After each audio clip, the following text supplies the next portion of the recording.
Now it's kind of a side wind scenario, but we don't need to beat up anymore to the wind. We gain a little bit speed, and we are in 4 knots, sometimes over, sometimes a little bit under. And there's our target destination straight ahead. So it was fast. Actually, it's not a very long distance, but we came out kind of a rapid speed. Surprisingly well. I was expecting that we need to kind of sway there for the long time.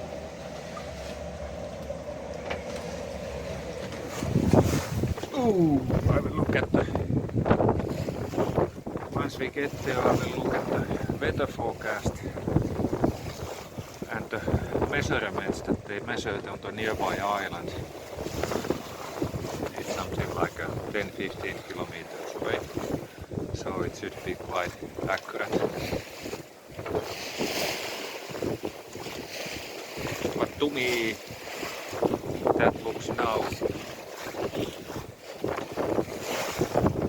about 10 for Ulkrona.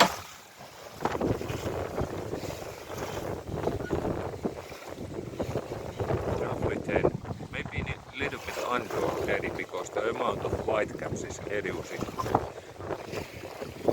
There's some, and then there are these streams of bubbles going in there, and typically those are relating to the 10 meters per second winds. So this is a 20 knots roughly. Having a nice day of sail and ending up this kind of a place early in the day. It is just wonderful.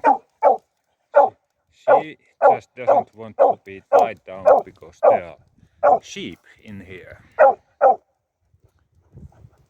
But now it's time for a swim. This is quite nice. Quite. Might be a Finnish way of saying this is fucking unbelievable.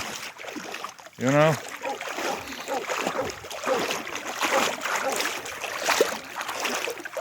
Sand beats like somewhere. Uh-oh. Boat coming in. I need to put some clothes on.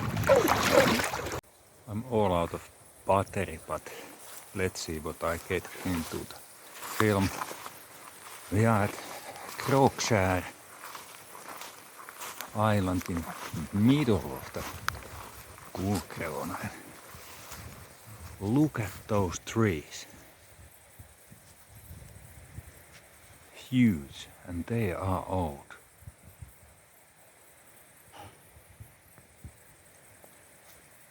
We are on the evening walk, and there are sheep in here. We saw a few,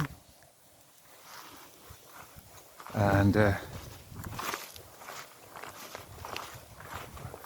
this environment is kind of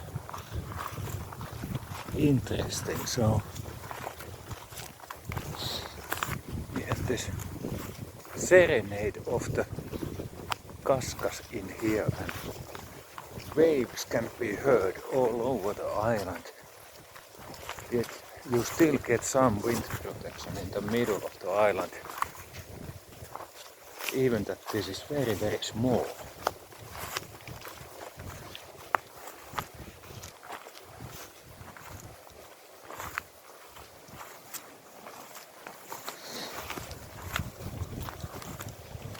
Now this is so middle of sea here, and actually you have kind of a long distance for all neighboring islands where are people living, or most of them.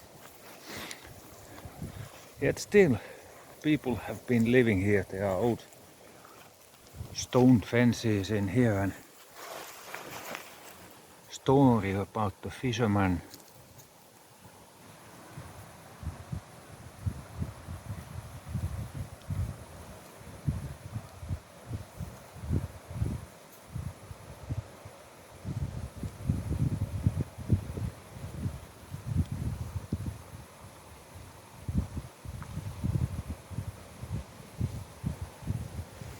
And they have been living here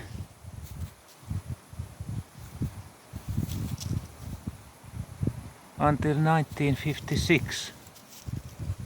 And government purchased this 95.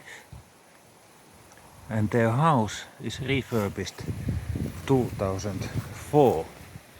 That one over there. Now think about living in here. This is so isolated and small island that it's a harsh life. There are lots of stone, this kind of meadows where, yeah, sheep and cows might survive. But you cannot farm here. There's no dirt of that kind. Just sand and stones.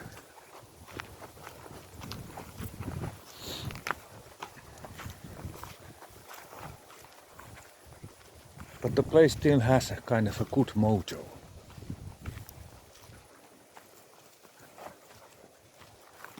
Really nice.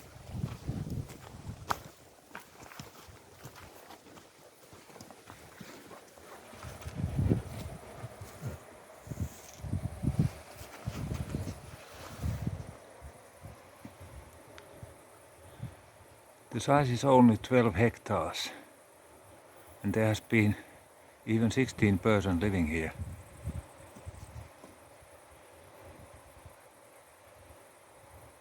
People have been living from 1847 to 56.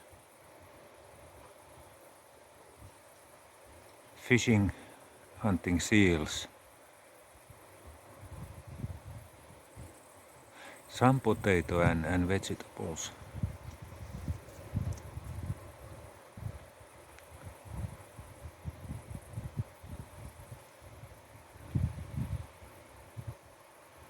Wow.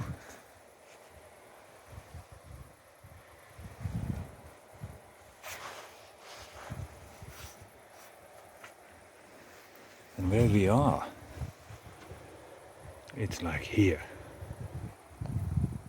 Nötöistö, one close there, Border, Yksär, Veenö, Porstö, Helsingholmen, Stensär, Bergham.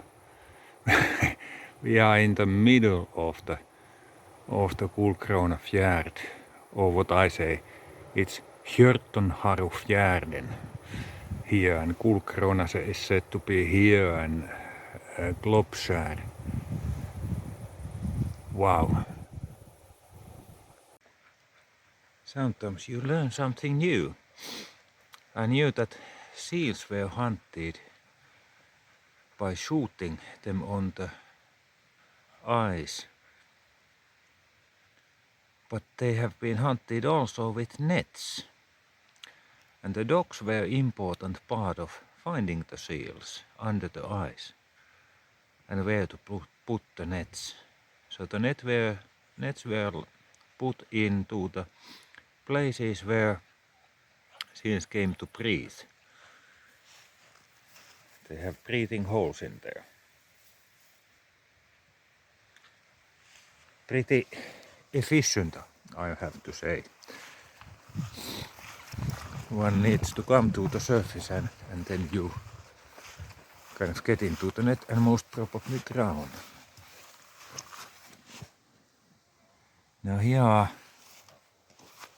inside, unfortunately it's locked, but there are some antique furniture from the era.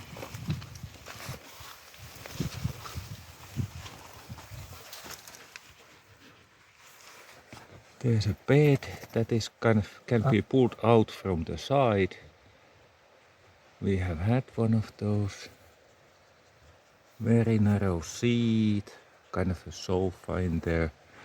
Room is kind of a small, but they always were. And here's a second room, which is a kitchen. There's a stove and cabinet.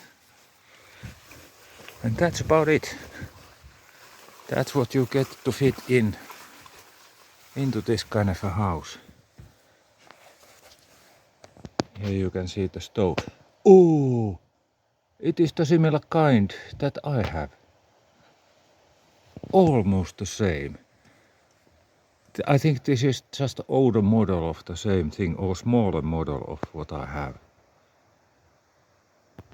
Because I have also water heating possibility in there. And it's kind of missing here. There's an empty hole in there.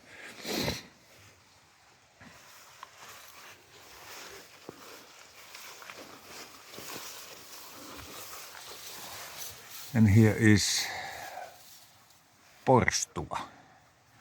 Porstua is the area where you step in first and you leave your outdoor gear and clothes in there.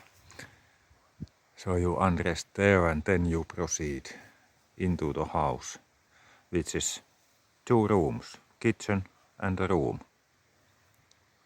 I wonder how many people were living in this, because they said that there were 16 people living in here.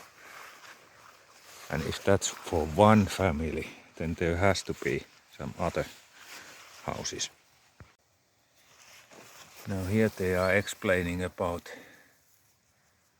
the life, season life.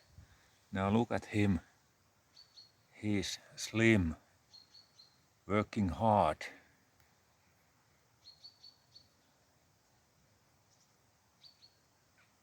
So they were fishing, and when you couldn't fish, then you repaired your gear.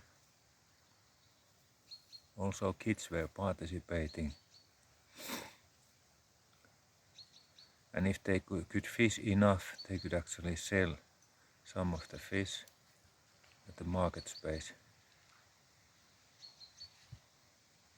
Then they had a cow, one cow here, and sheep, potatoes, vegetables.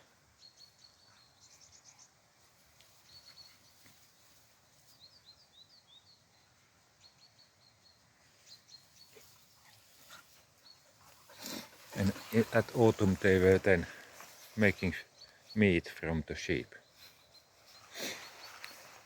Now that picture shows a small family of 1 child and a dog in there.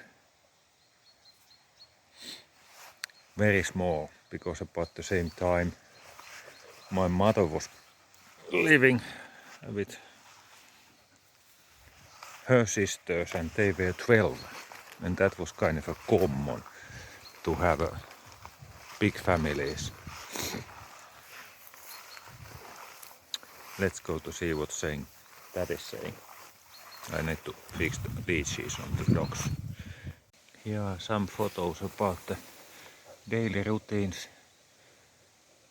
They have collected leaves from the trees for the sheep and cow for the winter in there. Having a lunch break most probably. On coffee break. Maintaining boat.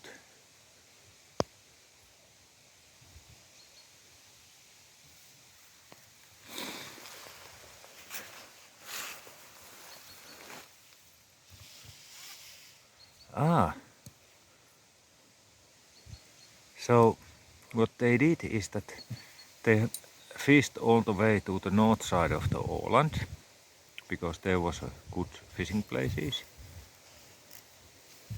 So they had 2 boats, and the other boat was actually pulled on the shore in uninhabited island, and they were sleeping under that for several weeks while fishing. Then when they have been fishing, they traded fish to the crane.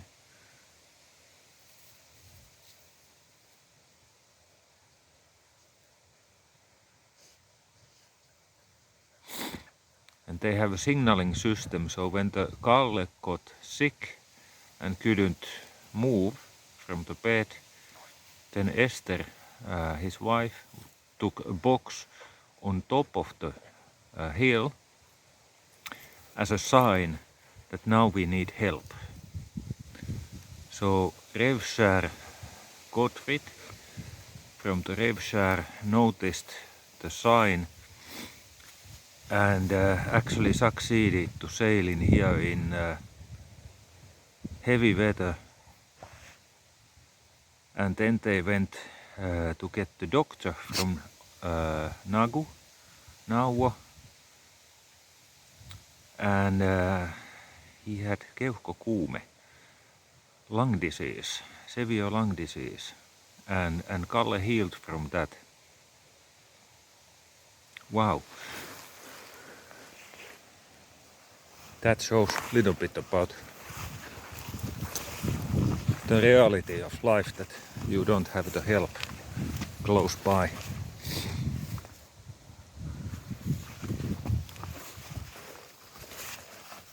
Yeah, this is a little bit like a bin. There's old pieces of. But what this has been most probably is that the cow and the sheep were staying here. Now the roof is not the original.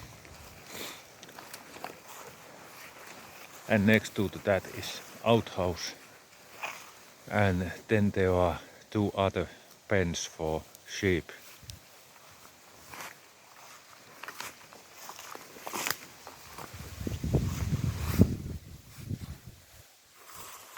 This is an interesting story.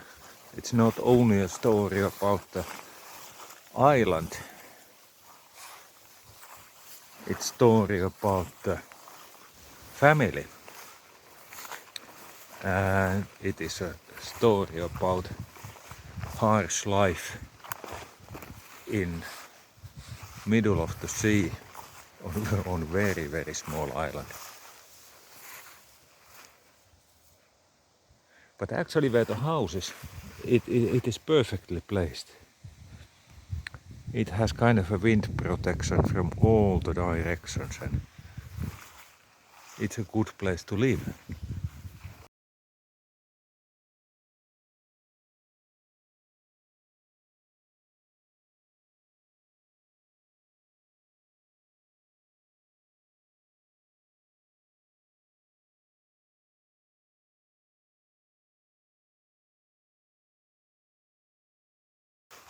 Now what we will do now is we will go and face the wind. It's about a little bit less than yesterday when we came. So it will be really interesting to go downwind. We are going to see the sunrise out of the sea.